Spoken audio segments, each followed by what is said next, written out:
राज्यों में कई जगहों पर जिस तरह की बारिश कई दिनों से हो रही है, आने वाले दिनों में जिस तरह की बारिश संभावित है, इससे इतना तो तय है कि यहाँ पर रिकॉर्ड टूटने वाला है। और क्योंकि रिकॉर्ड टूटने वाला है, नॉर्मल के ऊपर पहुंचने वाला है रेनफॉल का फिगर। आपको बता दें कि पूर्वोत्तर भारत के इस हिस्से में लगातार अरुणाचल प्रदेश में कई दिनों से वर्षा हो रही है। असम, मेघालय और नागालैंड में भी बहुत बारिश हो रही है। और मेघालय में पिछले 24 घंटों में बहुत ज़बरदस्त वर्षा रिकॉर्ड की गई है, इंक्लूडिंग चेरापूंजी। और अब अनुमान यह है कि 3 अप्रैल को भी इन भागों में कई स्थानों पर ऐसा इसलिए हो रहा है क्योंकि यहाँ पर पहले से ही आपको मैंने बताया था, जब साइक्लोनिक स्टॉर्म म्यांमार की तरफ बढ़ा था, उसी दौरान हमने जिक्र किया था इस बात का कि जब एक बार हवा की निरंतरता बंगाल की खाड़ी की तरफ से बनेगी और जब तक कोई उसे डिस्टर्ब करने वाला सिस्टम नहीं आएगा, तब तक ये कंटिन्यू रहेंगी। और क्योंकि पूर्वोत्तर भारत और उत्तर भारत दो ऐसे रीजन हैं जहां पर प्री मानसून सीजन के शुरुआती महीने में, खासतौर पर मार्च में और अप्रैल के शुरुआती समय में ज़्यादा बारिश होती है उत्तर भारत के पहाड़ों पर और पूर्वोत्तर भारत के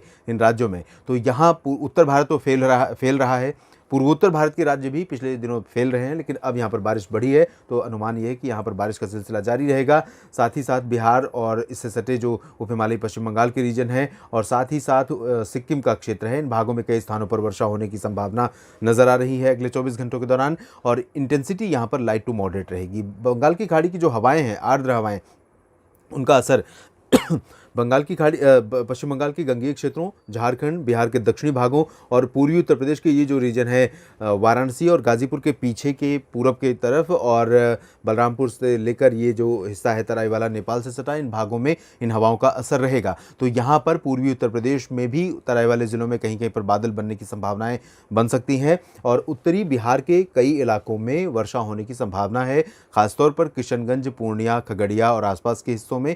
गोपालगंज, सीवान और दरभंगा, मधुबनी, चंपारण, इन सभी क्षेत्रों में बादल आ सकते हैं, लेकिन बारिश के आसार फिलहाल यहाँ पर नहीं है। पटना, गया, नवादा से लेकर कैमूर, बक्सर, जमुई, बांका, जहानाबाद, इन सभी क्षेत्रों में ड्राई वेदर एक्सपेक्टेड है। झारखंड में रांची, जमशेदपुर और दुमका, देवघर, तो यहाँ पर दुमका, देवघर, डाल्टनगंज से लेकर जमशेदपुर के बीच में कुछ बारिश की संभावना है, जबकि रांची से लेकर ये वाला जो पश्चिमी हिस्सा है, इन भागों में मेजरली ड्राई वेदर रहेगा। कोलकाता समेत पश्चिम बंगाल के गंगेय भागों में भी कहीं के पर हल्की वर्षा हो सकती है।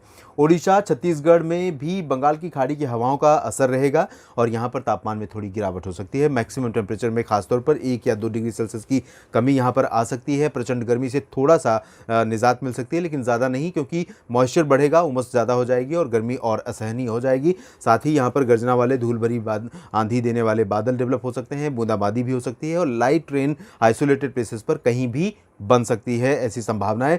और बिहार, मध्य प्रदेश में तथा महाराष्ट्र के लगभग सभी क्षेत्रों में ड्राई वेदर रहेगा, क्योंकि इन दोनों राज्यों में लगातार उत्तर पश्चिमी दिशा की हवाओं का असर रहेगा। हालांकि महाराष्ट्र पर जब हवाएं पहुंचेंगी तो वो उत्तर पूर्वी हो चुकी होंगी, लेकिन उनका जो रुख है वो पश्चिम की दिशा से आने का है। और ये हवाएं क्योंकि गर्म रीजन से आ रही हैं और गर्म रीजन से होकर ही महाराष्ट्र पर पहुंचेंगी, तो नासिक, पुणे और आसपास का जो हिस्सा है, इन भागों में भी तापमान और बढ़ेगा।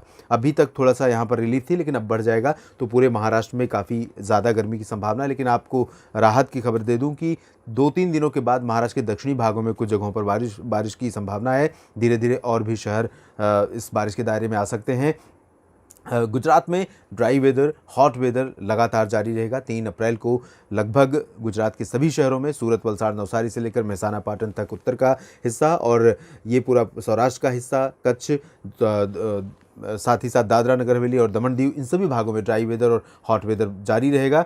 दक्षिण भारत के क्षेत्रों में तेलंगाना, उत्तरी तटीय आंध्र प्रदेश और उत्तरी आंतरिक कर्नाटक के क्षेत्रों में मेजरली ये वाला जो रीजन है, ये पूरा का पूरा ड्राई रहेगा, साउथ पेनिनसुलर रीजन का। और साथ ही साथ रायलसीमा की बात करें, यहाँ पर भी ड्राई वेदर रहेगा। और दक्षिण आंतरिक कर्नाटक में, केरल में, तमिलनाडु में कुछ जगहों पर वर्षा होने की संभावना है। हालांकि इंटेंसिटी बारिश की बहुत ज़्यादा नहीं होगी, लाइट रेन एक्सपेक्टेड है। लक्षद्वीप और पुदुचेरी में भी लाइट रेन हो सकती है। इधर अंडमान और निकोबार द्वीप समूह में भी लाइट रेन होने की संभावना बनी हुई है। बारिश की गतिविधियाँ अंडमान निकोबार में बढ़ने वाली हैं। माफ़ कीजिएगा। उत्तर भारत की तरफ चलें तो यहाँ पर पश्चिमी दिशा की हवाओं का ही प्रभाव रहेगा, चाहे हम बात कर लें राजस्थान की या फिर पश्चिमी और पूर्वी उत्तर प्रदेश की, हरियाणा, पंजाब, दिल्ली की, इन सभी भागों में 40 डिग्री सेल्सियस से ऊपर तापमान सभी जगहों पर रहेगा।